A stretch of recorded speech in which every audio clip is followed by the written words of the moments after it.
Hello everyone, मैं खेमनारायण महतो आप लोगों के अपने यूट्यूब चैनल अपना स्कूल 247 में तहे दिल से स्वागत करता हूं। दोस्तों, आज मैं आप लोगों को इस वीडियो में सब्स्टिट्यूशन मेथड के द्वारा एक्स एवं वाई का वैल्यू को निकालने के लिए सिखाने वाला हूं।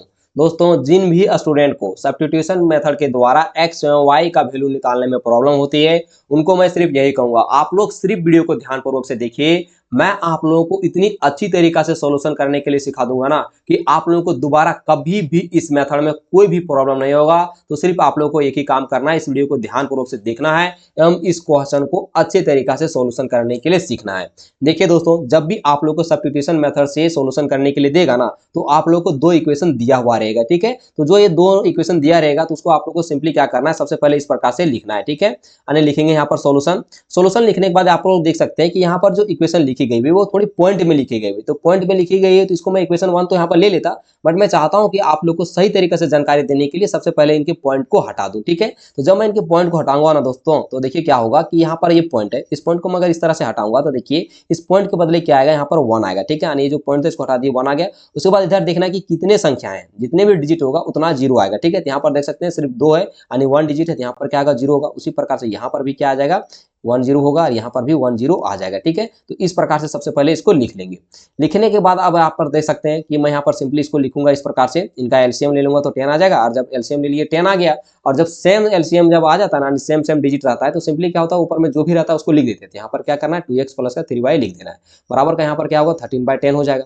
13/10 हो जाएगा। यहाँ पर इसके बाद क्या करेंगे, यहाँ पर क्रॉस मल्टीपल करेंगे। ठीक है, तो क्रॉस मल्टीपल करेंगे ना, तो मैं आप लोग को बता देता हूँ सबसे आसान तरीका यहाँ पर क्या होगा, ये इस 10 को इधर क्रॉस मल्टीपल कर दीजिए, बाकी इस 10 को उधर नहीं लेके जाइएगा। ठीक है, तो देखिए यहाँ पर क्या करना है 2x प्लस का 3y लिखिएगा, बराबर क्या होगा 13/10 होगा, और ये 10 इधर जाकर मल्टीपल होगा तो 10 मल्टीपल यहाँ हो जाएगा। उसके बाद क्या करना है, इसको कट कर देना है। तो इस प्रकार से इसको कट करेंगे, चूंकि 10 1 10 हो जाएगा, 10 1 10 यहाँ हो जाएगा। यहाँ पर देख सकते हैं, अब लिखेंगे हम लोग 2x प्लस का 3y इक्वल टू का 13 होगा, इक्वेशन नंबर 1 यहाँ पर ये हो जाएगा। ठीक है, इस प्रकार से सबसे पहले आप लोगों को पॉइंट वाला जो दिया हुआ रहेगा ना, उसको पहले हटा करके नॉर्मली इस प्रकार से बनाना है। ओके, अब देखिए हम लोग यहाँ पर जो नीचे जो लिखा हुआ उसको हम लोग सबसे पहले सेटिस्फाइंग करते हैं अच्छी तरीका से। तो देखो इसको किस प्रकार से करना है, यहाँ पर इस प्रकार से लिखेंगे पहले 0.4x plus 0.5y equal to 2.3 लिखना है। लिखने के बाद क्या करना है, इसके पॉइंट को हटाना है। सिंपली पॉइंट को जब हटाएंगे तो यहाँ पर 10 होगा, यहाँ पर भी 10 होगा और यहाँ पर भी 10 आ जाएगा। ठीक है, अब जब पॉइंट हटा दिए देख सकते हैं कि आप नीचे यहाँ पर 10 है तो इसका एलसीएम लेंगे तो यहाँ पर 10 हो जाएगा, है ना। ठीक है, पहले इस प्रकार से लिख लीजिएगा, एलसीएम लेंगे तो यहाँ पर 10 होगा, उसके बाद ऊपर में जो भी रहेगा उसको ले लेंगे। ठीक है, आप लोग जरूर जानते होंगे कि जब नीचे अगर सेम संख्याएं होती है ना, तो ऊपर में जो भी रहता है उनको क्या कर दिया जाता है, ऐड कर दिया जाता है। ठीक है, इससे ज्यादा मैं डिस्कस नहीं कर रहा हूँ।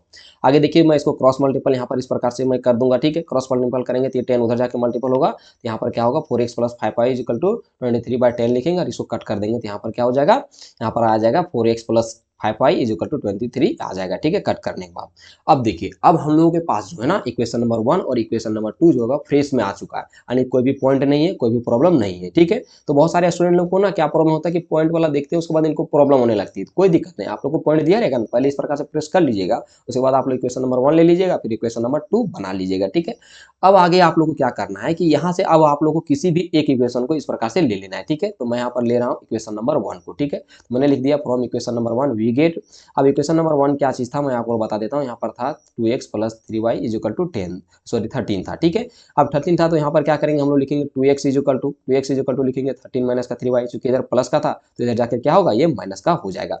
उसके बाद हम लोग यहाँ पर लिखेंगे x equal to 13 minus 3y by 2 हो जाएगा, इक्वेशन नंबर 3 हो जाएगा। ठीक है, ध्यान देंगे दोस्तों, अब मैं यहाँ पर आप लोगों के लिए कुछ जरूरी पॉइंट बोलने वाला हूँ। ठीक है, देखिए यहाँ पर हम लोग क्या कर रहे थे, जो दो इक्वेशन आ रहा था उन दोनों इक्वेशनों में किसी एक इक्वेशन को ले रहे थे। अब जब यहाँ पर हम लोग जब इक्वेशन को ले रहे थे ना, तो क्या कर रहे थे यहाँ पर बेसिकली हम लोग कि यहाँ पर जो x और y जो वेरिएबल में दिख रहा है ना, इन दोनों वेरिएबल में किसी एक का हम लोग यहाँ पर वैल्यू निकाल करके लेके आ रहे हैं। ठीक है, तो यहाँ पर मैं जो अभी आप लोग को निकाल करके जो लेके आ रहा हूँ वो क्या लेके आ रहा हूँ, x लेकर के आ रहा हूँ। अगर आप चाहें तो यहाँ पर y भी निकाल करके आ सकते हैं, कोई भी दिक्कत नहीं है। ठीक है, समझ गए आप लोग, ये जरूरी पॉइंट है आप लोग को समझना, यानी किसी एक का वैल्यू पहले निकालना। उसके बाद अब देखिए यहाँ पर अब हम लोग क्या कर चुके हैं कि अब यहाँ पर हम लोग x का वैल्यू निकाल चुके हैं। अब ये जो x का वैल्यू जो आया ना, अब हम लोग क्या करेंगे इक्वेशन नंबर 2 में पुट करेंगे। तो आप लोग का क्वेश्चन होगा कि आखिरकार हम लोग इक्वेशन नंबर 2 में ही क्यों पुट करेंगे, तो मैं आप लोग को बता देता हूँ कि जब आप लोग ना यहाँ पर फ्रॉम इक्वेशन 1 लीजिएगा ना, तो आप लोग 2 में पुट कीजिएगा, और अगर आप लोग 2 में लीजिएगा यहाँ पर इक्वेशन नंबर 2 तो आप लोग को 1 में पुट करना होगा, ठीक है। जस्ट अपोजिट, यानी कहने का मतलब है कि अगर 1 ले रहे हैं तो 2 में जाए पुट करना होगा, और अगर आप 2 ले रहे हैं तो 1 में पुट करना, ठीक है। इस बात को आप लोग कभी भी नहीं भूलिएगा, अगर आप भूलते हैं तो फिर आप लोग इसका सोल्यूशन नहीं कर पाएंगे, ठीक है। तो देखिए आप लोग को पुट करना है तो सिंपली लिखना किस प्रकार से, तो इस प्रकार से लिखिएगा, substituting the value of x in equation number 2 we get, ठीक है। इक्वेशन नंबर 2 क्या था, तो इक्वेशन नंबर 2 था 4x plus 5y is equal to 23 था, ठीक है। तो अब देख सकते हैं कि इक्वेशन नंबर 2 में ना यहाँ पर 4x है, ठीक है। तो अब इस x के जगह पर इस पूरे का वैल्यू को पुट आउट करेंगे, ठीक है, यानी पुट करेंगे। देखिए अब इसको पुट करेंगे तो इस प्रकार से आ जाएगा। उसके बाद आप लोग देख सकते हैं कि ये ऊपर में है 4 और यहाँ पर नीचे में भी नीचे में 2 है, ठीक है। देख सकते हैं इसके नीचे कुछ भी नहीं तो 1 है, तो ऊपर और नीचे कट करेंगे तो यहाँ पर क्या होगा, 2 1 जा 2 होगा और यहाँ पर 2 2 जा 4 हो जाएगा, ठीक है। यहाँ पर देख सकते हैं कि इसको कटने के बाद यहाँ पर 2 आ रहा है, ओके। तो 2 आने के बाद यहाँ पर इस प्रकार से मैं लाइन दे देता हूँ। अब देखिए यहाँ पर ये 2 इस तरह से मल्टीपल के रूप में आ जाएगा इसके साथ। उसके बाद ये इसके साथ मल्टीपल होगा, इसके साथ भी मल्टीपल होगा। तो देखिए 2 13 जा हो जाएगा 26 और 2 3 जा 6 हो जाएगा, और प्लस माइनस माइनस का 6y होगा, यहाँ पर प्लस y प्लस 5y, तो plus 5y is equal to 23 लिख देंगे।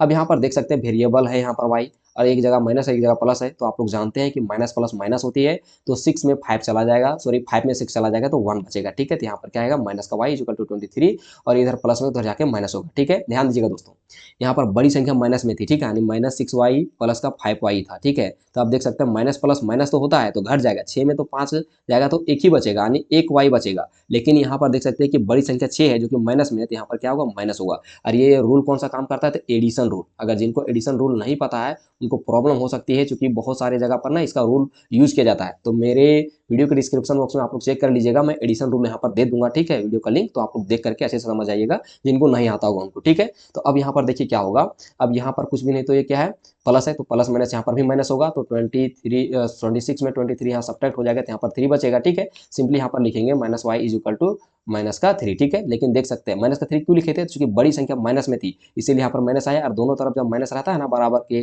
दोनों तरफ तो कट जाता है। तो यहाँ पर क्या आ रहा है, वाई इज इक्वल टू 3 आ जा रहा है, ठीक है। तो अब देखिए, अब हम लोग यहाँ पर क्या निकाल करके आ जा रहे हैं, y इज इक्वल टू 3 लेकर के आ गए हैं। तो अब जो y इज इक्वल टू 3 आया ना, अब हम लोग को किसी भी इक्वेशन में पुट कर देना, यानी equation number 1, equation number 2, equation number 3, किसी में भी पुट कर देना है। तो मैं आप लोग को बता देता हूँ कि मैं यहाँ पर पुट कर रहा हूँ इक्वेशन नंबर 3, ठीक है। तो आप लोग सिंपली इस प्रकार से लिखिएगा कि substituting y is equal to 3 in equation 3 we get, ठीक है। तो अब देखिए इक्वेशन नंबर 3 में यहाँ पर देख सकते हैं y है, ठीक है। तो y की जगह पर अब यहाँ पर 3 आ चुका है, तो मैं यहाँ पर अब पुट करने वाला हूँ 3 को। तो यहाँ पर 3 मल्टीपल में हो जाएगा, यहाँ पर 13 माइनस 9 हो जाएगा, क्योंकि 3 3 जा 9 होता है, 9 हो जाएगा। अब ये 13 में 9 चला जाएगा तो क्या बचेगा, 4, ठीक है। 4 बचेगा तो इसको डिवाइड करेंगे, 2 1 जा 2 और 2 2 जा 4। तो यहाँ पर डिवाइड करने के बाद हमारे पास जो जवाब आ रहा है वो 2 आ रहा है। यहाँ पर x इज इक्वल टू 2 आ जा रहा है और y इज इक्वल टू 3 आ जा रहा है, ठीक है। इस प्रकार से लिखेंगे और आंसर लिख देंगे, ठीक है दोस्तों। अगर आप लोगों को अच्छी तरीका से समझ में आ गया होगा तो आप लोग एक ही काम कीजिएगा, चैनल को जरूर सब्सक्राइब कर दीजिएगा। चैनल को सब्सक्राइब करने में कोई भी पैसे नहीं लगते हैं। मिलते हैं नेक्स्ट वीडियो में।